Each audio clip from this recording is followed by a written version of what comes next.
Hello and welcome to this Eikon Data API tutorial. My name is Yves, I'm founder and managing partner of the Python Quants. Today's tutorial is about machine learning, and in particular we're going to cover financial time series prediction based on the recognition of intraday patterns. The agenda is as follows. First, we're going to retrieve intraday price data with which we can work.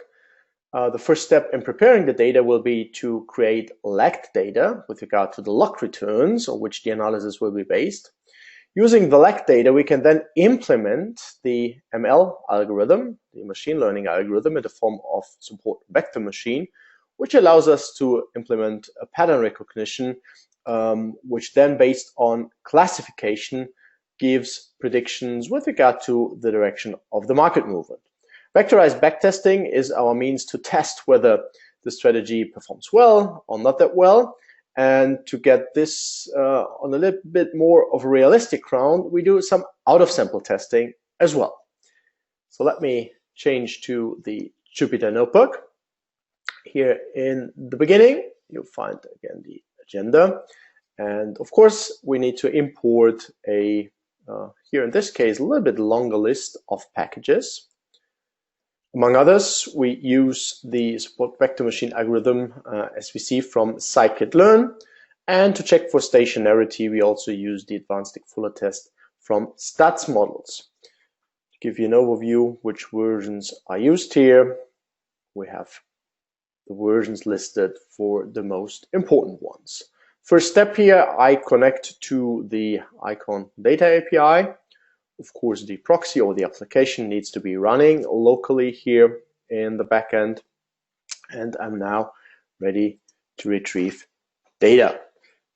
I've defined a small universe of RICs, just 3 of them. SPY is an ETF on the S&P 500, and 2 stocks, 2 tech stocks, Apple and Amazon. And I'm going to retrieve the data, but in what follows, we are not going to work with the price levels themselves. We rather stick to the log returns, which we can calculate as soon as we have the data available. And you see here we are working with 1-minute bars for the 22nd of March. The data set is not complete in the sense that not for every single RIC we have for every single minute a data point. So we see this already here at the very beginning, that we have not the number values towards the end. Here the last 5 rows is not the case, but just to streamline the data set, I get rid here with drop and A of the incomplete data rows. I mentioned it before, we're going to work with log returns. So based on the return structure or the return patterns that we observe, we want to be able to predict the movement of the respective RIC. So either the ETF or one of the 2 tech stocks. We calculate the log returns in vectorized fashion. This is easily done. Simple line of code, single line of code here. And we see the log returns, of course, all pretty close to 0. Why do we work with the log returns? Most of the statistical approaches and methods are only valid if the time series on which we apply it is stationary.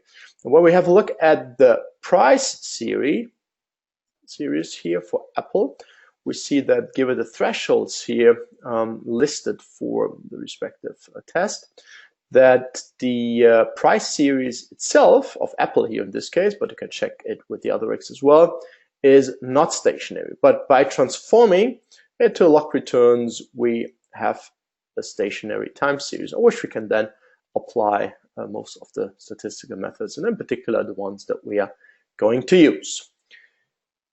Let us have a quick look at the data itself. So the 3 time series here over the course of the single day. See it here, it starts at 10:30, goes to 4 p.m., 22nd of March. Basically all lose a little bit over the course of this day. But we see, of course, quite a bit of volatility. And the basic question is, if we now work with the lagged data that we're going to create, can we somehow predict the next movement if we know the last 5 movements? So the last 5-minute bars, for example, when we know the return values for these 5-minute bars, are we somehow able to predict with a certain probability the movement for the next minute? This is the basic idea. And again, we're going to work not with the price series data. We're going to work with the returns for which you see here the histograms, the frequency distribution.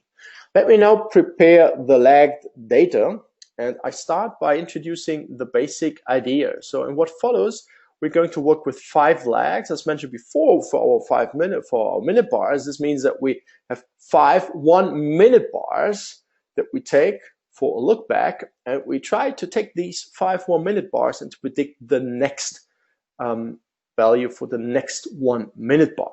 So when I cast this into a simplified context, here creating a dummy data set in a data frame, you see if this would be my time series data. The data is of course pretty simple for the illustration. It starts at 0, it goes to 14.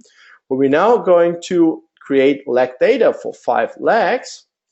The data set afterwards, when I have here deleted the incomplete data rows, looks as follows. So the first full data set is observed here in my little data set at the 8th of January 2018, and the data point is 5. And the 5 lags, that's the reason why I've chosen this particular simple data set, is 4, 3, 2, 1, 0. So going back in history. For 6, this would mean 5, 4, 3, 2, 1. For 7, it means 6, 5, 4, 3, 2. And the basic idea is now to use the lagged data here to come up with a model that is able to predict the data itself. And of course, once I fitted the model, I want to feed it probably then new data and to see whether I can, for example, formulate a trading strategy based on such a fitted machine learning model. With this background, we are now going to apply the same approach to the data of our 3 rigs, of our little universe of rigs. And to this end, I'm going to create a couple of data frames, one for each of the rigs, where we put the lagged data into. So here are a few lines of code that are commented, but basically here in the middle, this is the point where we go lag by lag. And the loop here, first loop on this level, you see this is going through the lags from 1 to, in our case, 5 exactly. So that we have 5 lags, similar to what we see above there as well. This is the function that does the trick, so to say, it adds the lags for every single rig. And the execution of this task now is here accomplished in this little loop where I iterate over the rigs that I have. And I collect the data in a dictionary. So the addLags function is called for every single rig.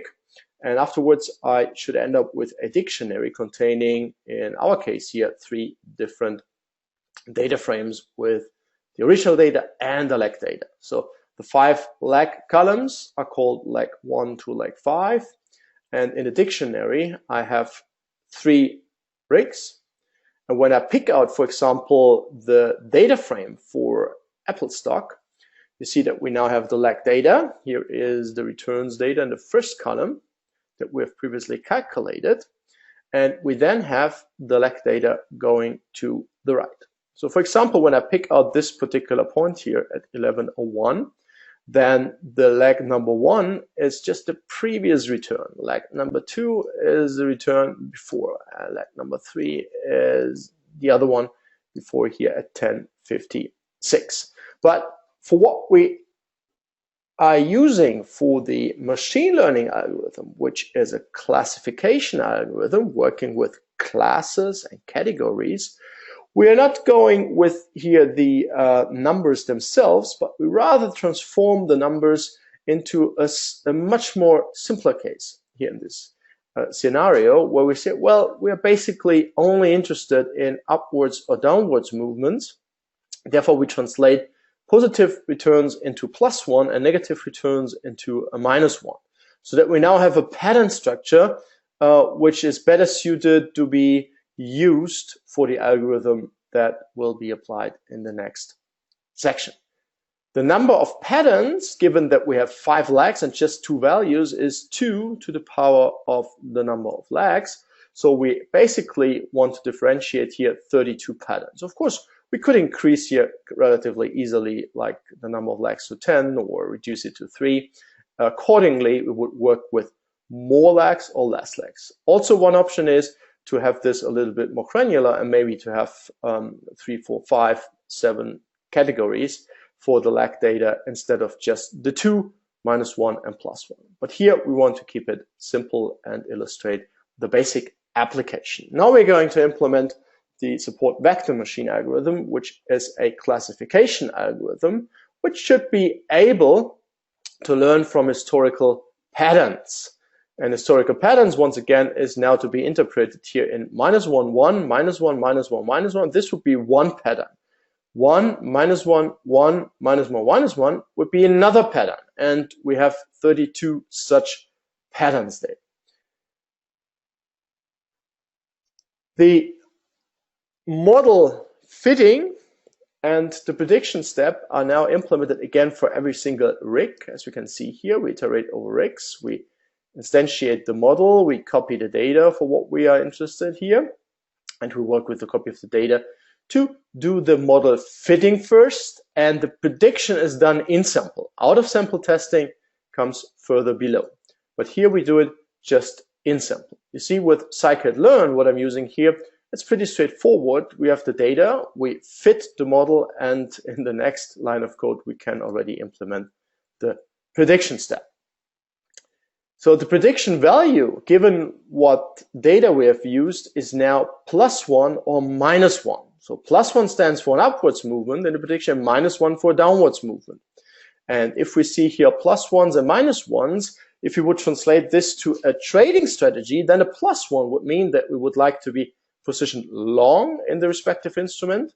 And if we see a -1, this means that we would be positioned short, because the prediction is that the market goes down and to profit from a downwards movement in this case. So the idea and the logic, we would position ourselves short. In a perfect world where the algorithm would work perfectly, we would anticipate every upwards movement, every downwards movement correctly, and would position ourselves. But this is not to be expected. What can be expected at best is that we are increasing our odds of being on the right side of the market. Now let us do a vectorized backtesting. Vectorized backtests are kind of straightforward and rather concise. That's the reason why we're using it.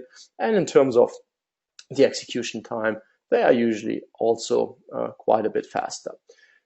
To come up with the strategy returns, we take the position values, or the prediction values, if you like, and multiply these by the market return. So meaning that when we are long, +1, we earn what the market earns, or the financial instrument. If we are short, we earn the opposite. So -1 times the return. That's the basic idea and makes testing here and the calculations pretty straightforward. And in this code cell, we now plot the data. And you see the blue lines throughout are now the strategies. So this is all in sample. I must reiterate what I have been saying before. And we remember that all the 3 instruments are losing a little bit of crowns, having a negative performance during this trading day. But you see that the strategy, predicting obviously few of the downwards movements correctly, positions itself short and it gains. So this excludes any kind of transaction costs, bid-ask, and so forth. So this is a simplified, pretty simplified approach to backtest now the value of the strategy and the precision, because again, no transaction costs, and it's just in sample. We come to the out of sample part in a minute.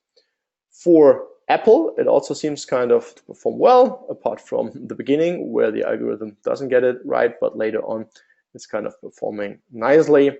For the Amazon stock, similar picture to what we have already seen. So it outperforms well, but we shouldn't be here clouded, so to say, by the nice results, because the proof lies in applying what we learn, what the algorithm learns to out of sample data. So this is realistic. For example, I've trained my algorithm until yesterday when trading closed, and now I need to apply it in practice today to data that the algorithm has never seen. Maybe not a single human being has ever seen such a data. So, and this is simulated by out-of-sample testing. And we do a pretty simple train test split here, and it is a sequential train test split, which means when I execute the cell and we come to the visualization, that we basically take the green area here, the green shaded area, and use this as our training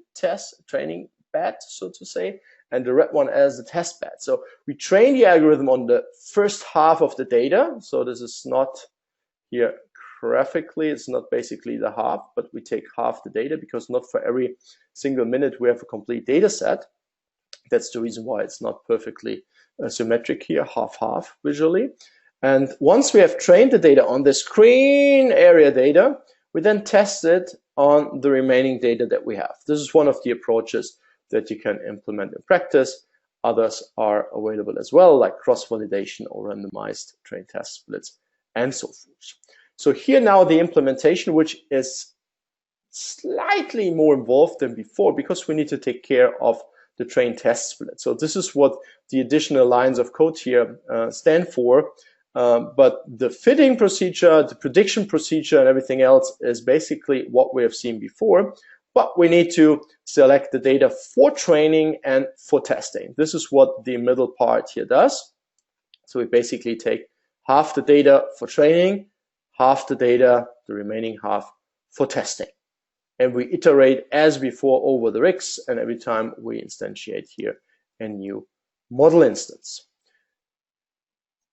On such a small data set, the algorithm is quickly fitted. And we see here how it basically works. We have the return for Apple. The prediction is -1. So in this case, we would get this return. Market return times prediction gives strategy return. Plus -1 gives minus. Minus, here is a 0 prediction, gives 0. This might happen as well, although we don't train it. If the algorithm is undecided, so to say, then we get a 0 here, and so forth and so forth. And we can do the out-of-sample backtest.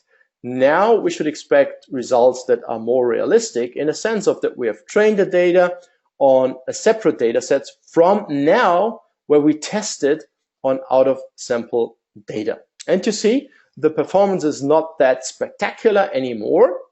Still, we are not include any form of transaction costs, but on this plain vanilla basis, we see that the strategy is able to outperform during the day. Here, the benchmark instrument, which is SPY in the first case, similar conclusions can be drawn for Apple, but you see the performance is kind of mixed in between with quite a bit of an outperformance towards the end of the period where we have a look at. It doesn't look that good anymore. And here in our case, which might be indeed a singleton, I wouldn't conclude anything about any other day or data set or whatnot. But in this particular case, what we're just now working with, you see that what we have implemented seems to perform pretty good with regard to the Amazon stock. And here we see kind of a consistent outperformance of the strategy compared to the underlying. But again, we would, of course, need to adjust the performance of the strategy for transaction costs given the trades that the strategy triggers. This brings me already to the conclusions. And based on this tutorial, we can conclude that it's obviously easy and straightforward to retrieve historical intraday data. So we've worked with 1-minute bars. Like usual, we have used Plotly and Cufflinks to create nice interactive financial visualizations. Machine learning techniques such as SVM for classification are easily applied by the use of Python. So Python, I would say, is a first-class citizen in the AI, artificial intelligence, and machine learning world. And basically, this is the financial conclusion now, that such techniques might be helpful in predicting the direction of market movements using a lag and pattern-based approach.